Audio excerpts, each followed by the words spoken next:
Well, hello there, welcome to the Obi Thorin Alliance.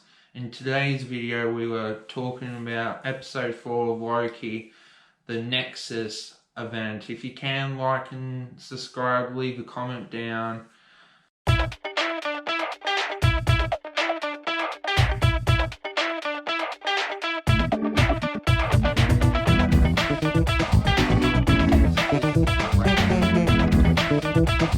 So I guess we better discuss the opening kind of flashback of the female variant. Yeah, so we'll quickly summarise the episode and then we'll get into our discussion. So that we start off with a bit of a flashback and an origin story to female Loki, Sylvia. Yeah. And the judge as well. Yeah, which we were hoping we would see a bit of.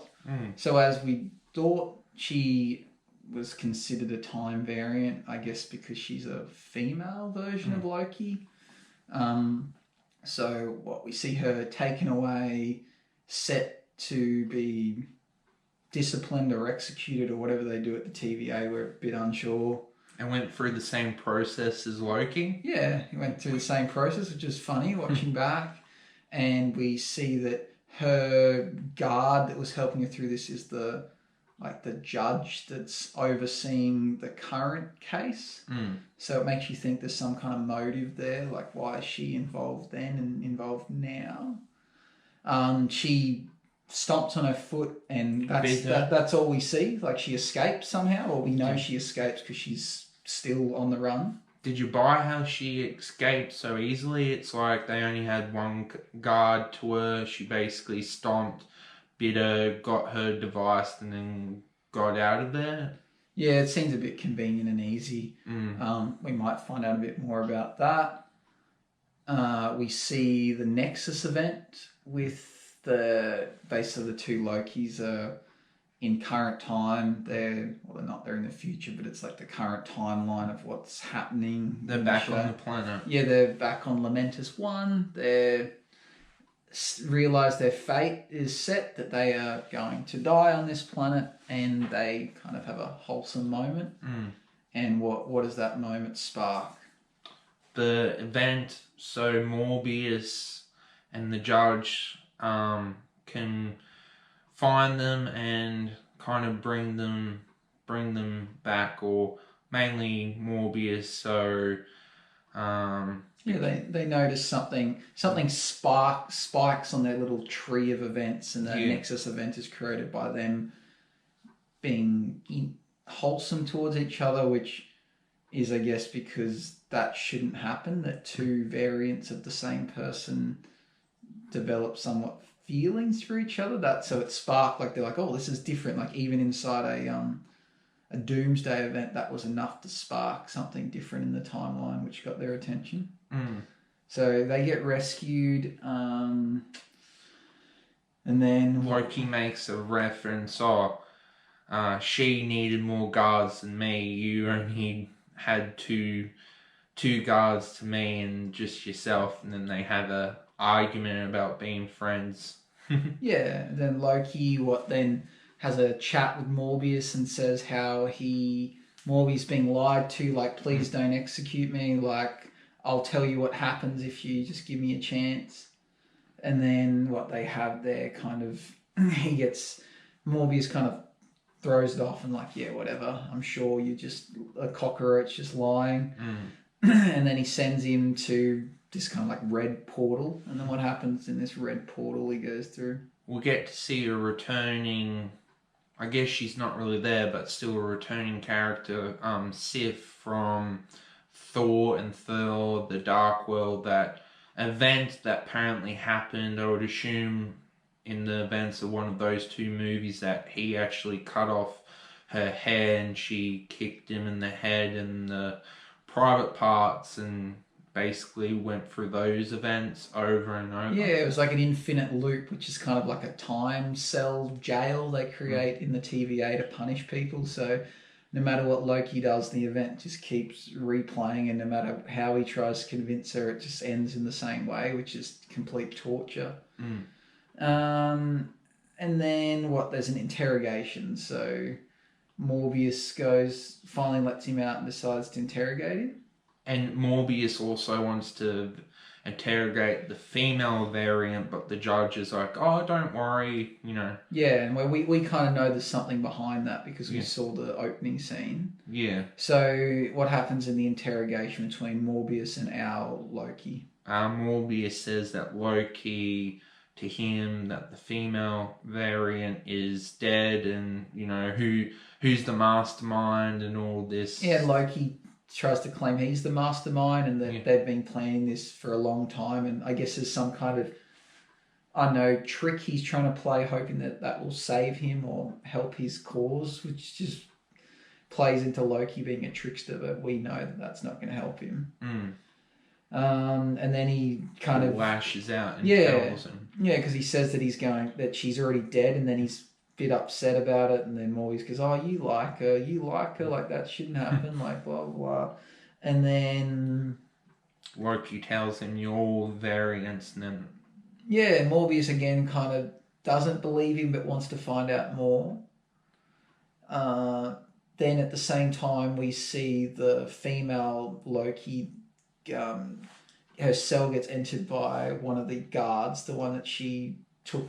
Has a number. She's like 131 or something. Yeah, she enchanted her in the previous episode, and then she wants to know more. She's like, "What were those things you put in my head? Where were we?" And she explains they're your memories. You were a variant. You were on Earth at some point. The TVA are taking control of you, and they kind of go and do their thing, and then we come back to the main storyline with Loki and Morbius and what's going on. And so the Morbius is with the judge again? Yeah, and they're kind of celebrating, having drinks, and then Morbius is asking about the other guard about what's happened to her, and then she's kind of making lies, and he's curious. And then they're having discussions about her, what I guess could be confusing of who they're talking about, but I kind of remember because it's the same character from the TV show. Utopia, yeah.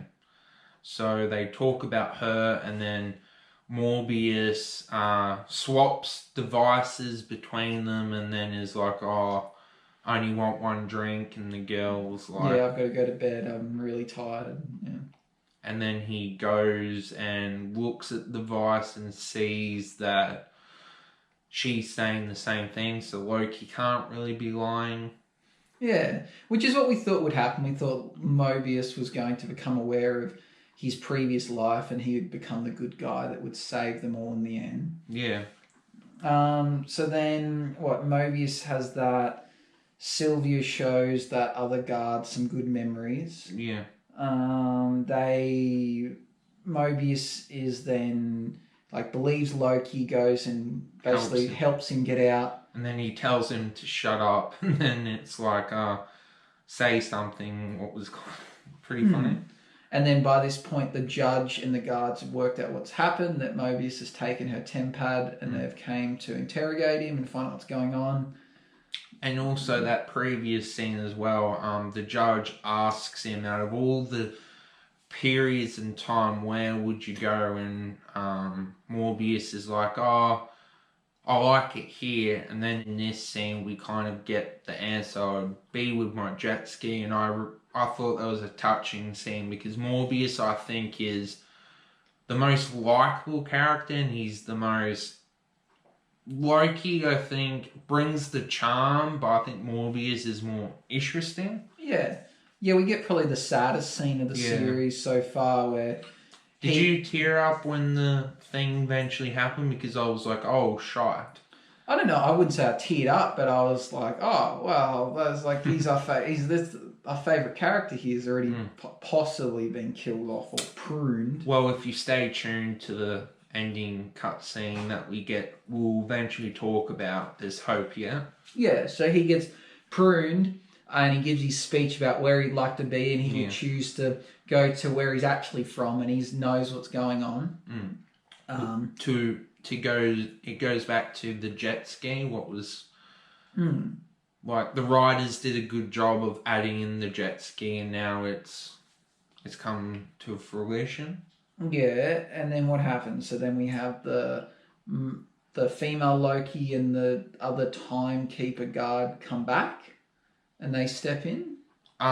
They both Lokis get introduced to the timekeepers, and we get to see their room. That's right, and then we see them there. Interesting looking characters, the three of them sitting on the wall, and they don't really say much. Yeah. We get introduced to them, and the Lokis kind of intimidate them. They're like, "Yeah, good luck. You're not going to hurt us. Like, we're not scared." And then that's when the guard comes back. Yeah, and helps them. Yeah, so the guard steps in. They have a bit of a fight scene, resulting in all the guards being destroyed, and then except for the judge. And then we've got the judge left. The judge then.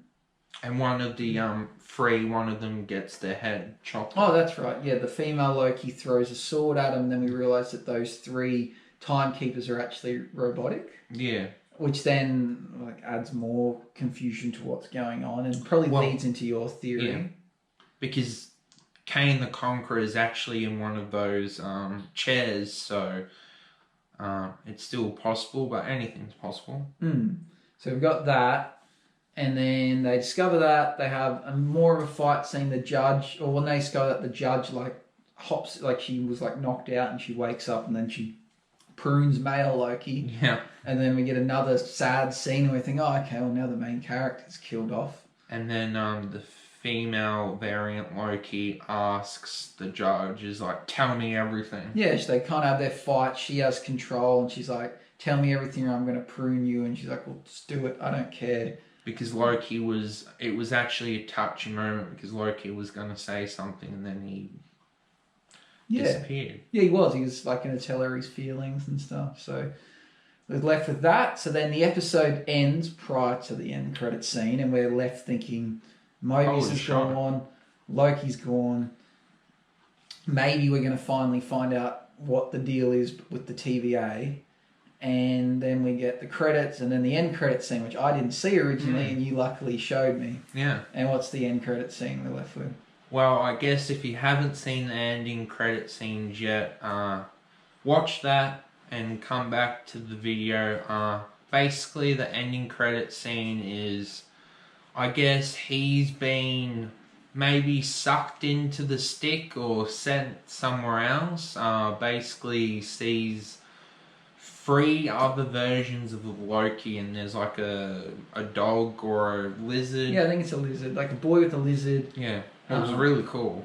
A different looking male Loki, and then there's a black. Yeah, I think there's a black Loki as well. So we assume they're Loki variants. It would make most sense, but it could be something different. But it gives a bit of insight into what happens when they so-called get stabbed with these sticks. Because Loki says, oh, am I dead? And then one of them says, oh, you can be if you don't follow us. Yeah. So that's the summary of the episode. A lot of stuff happens. A lot happens. Probably one of the best episodes so far. We find out again more about what's going on, but then also left with needing to know more and more mystery. What's my first question to you? What do you think it all means? What do you think this feeds into your Kang the Conqueror theory? It's possible. If I am right, because I looked up a picture of Kang the Conqueror, and he basically looked identical to those 3 characters that were at the Timekeepers. So I'm thinking you might be right about it. As to what Kang's motives are and how he's so powerful, because the TVA just sounds crazy powerful. They can go between time, past, future, present. There's variants of people. That's insane. This seems ridiculously powerful. So, looking to find out more about Kang. What do you know about him? Well, Kane the Conqueror, he actually has different versions of himself because he controls time. He's a character that he conquers planets, and basically he's a conqueror, so He sits on his chair. He has a force field. Depends what the Marvel do with his power levels, but I would say he's as powerful as Thanos. Is he set up to be the villain in the next phase? Yeah. He could be. He's that powerful. Okay. If that's the case, they're doing a really good job to tie it in. So we're left with Falcon the Winter Soldier finishes with, spoiler if you haven't seen it, Falcon becoming the new Captain America, and he's got his new suit. We're left with the end of WandaVision. Again, if you haven't seen it, turn off now. WandaVision, she's dealing with this idea of interdimensional things because she was able to create a new vision and give herself kids, but then they've gone away and she's trying to find out where they go and can she deal with interdimensional stuff. We've obviously in the Marvel movies, we've seen Doctor Strange go through interdimensions. We know that the next movie's about the multiverse. Yeah. So it's setting it up nicely that these are starting to tie in. Will Kang the Conqueror and WandaVision join forces? Will Wanda be able to fight Kang because she seems to be crazily powerful as well? Ant-Man will surely come into it because he's able to go through the quantum realm and travel through time. It's all coming together really, really nicely. I guess my question for you is that would you like to learn more about any specific character or learn more about the they had a word for all the stick action the pruning that does. Yeah, I'd like to understand. I'll be disappointed if at the end of the series it's not all explained how the TVA works. If it's literally like, this is the villain, this is their plan, and then we move on, I'd be disappointed because I want to understand the point of the TVA. Like whether the TVA is something that's been going on for all of time, or is it something that's just started recently but everyone there is convinced that it's been all of time because Kang or whoever's controlling it can wipe people's minds and control them. I know, I'd be disappointed if we don't get a conclusion or explanation about how the TVA fully works, because I can't work out what the motive could be. Like, I don't know why Kang or whoever's controlling the TVA would risk bringing the variant Lokis to the TVA if they potentially could overturn them and ruin their plan. You'd think, wouldn't they have just let Loki continue being Loki? Why do they go and get him and bring him back? Like, what is the end goal of whoever's controlling the TVA?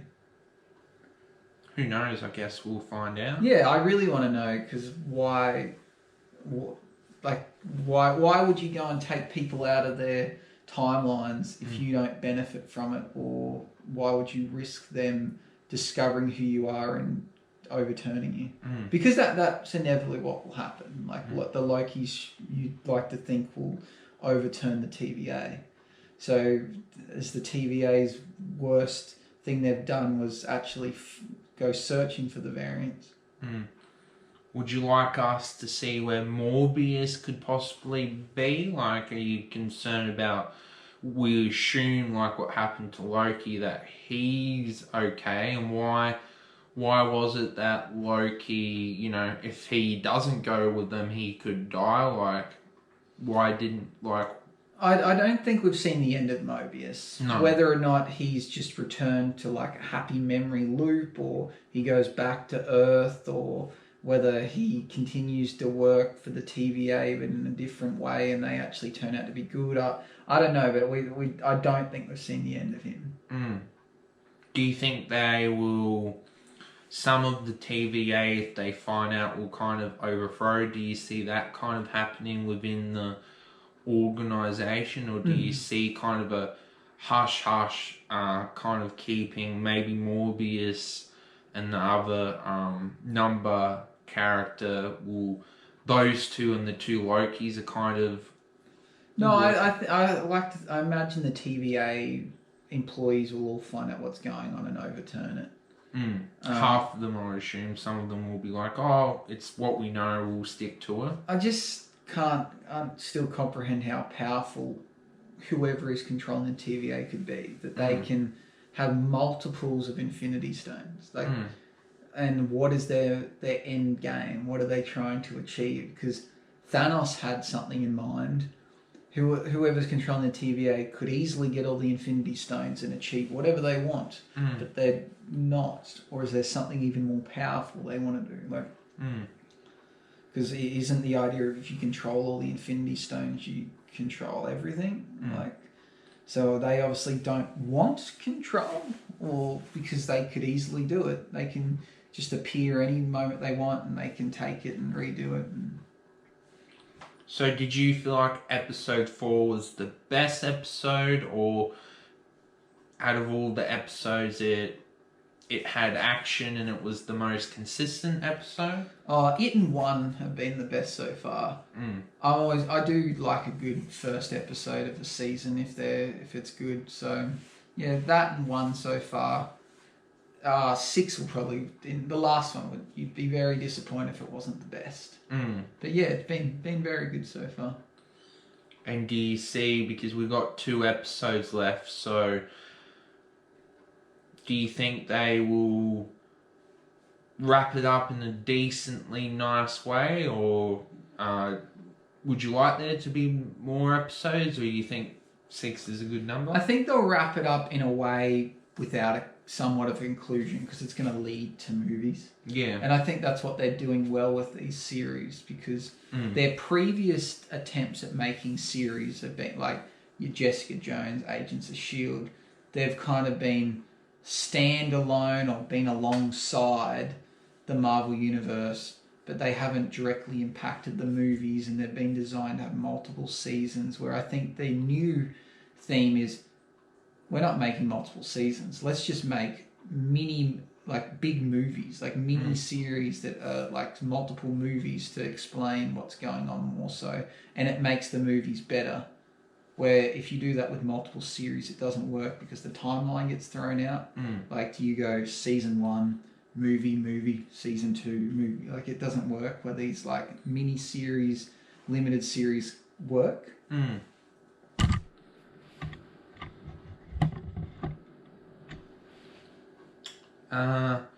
Did you like how the episode started with the flashback of giving the kind of the 2 main female characters the connection now? Like, yeah. I kind of want to learn more about, because the female variant actually asked the judge, like, why did you get me? Like, why? And she couldn't even remember. What's like, oh, okay. Yeah, it's built nicely for that. We've got that little backstory of the female Loki. I don't know if we need to know any more than that, than the fact that she was... They basically showed up to her place on Asgard as a kid and just like, yeah, we're taking you. You're committed a crime against time, like a time variant. She's like, I'm a little girl. What have I done wrong? So that kind of explains enough for what we need to know there. I'm sure we'll find out more about the judge character, because there's something more sinister to her. Yeah. Whether she's a major part in the whole TVA operation, that might be another story. But she knows what's going on. She's part of it. She knows more than what we've been told so far. What do you think next episode's going to be about? Or maybe Loki with the other Lokis trying to work out where they are and kind of teaming up, and I guess working out what more about the situation that they're in, and also don't know if they'll show Morbius, but it's kind of like Owen Wilson has only been in 3 episodes, so if he's not in it, it's like it's the 5th episode, so I don't know, it seems strange. Yeah, I think the next episode's going to be about the Lokis combining together. Yeah.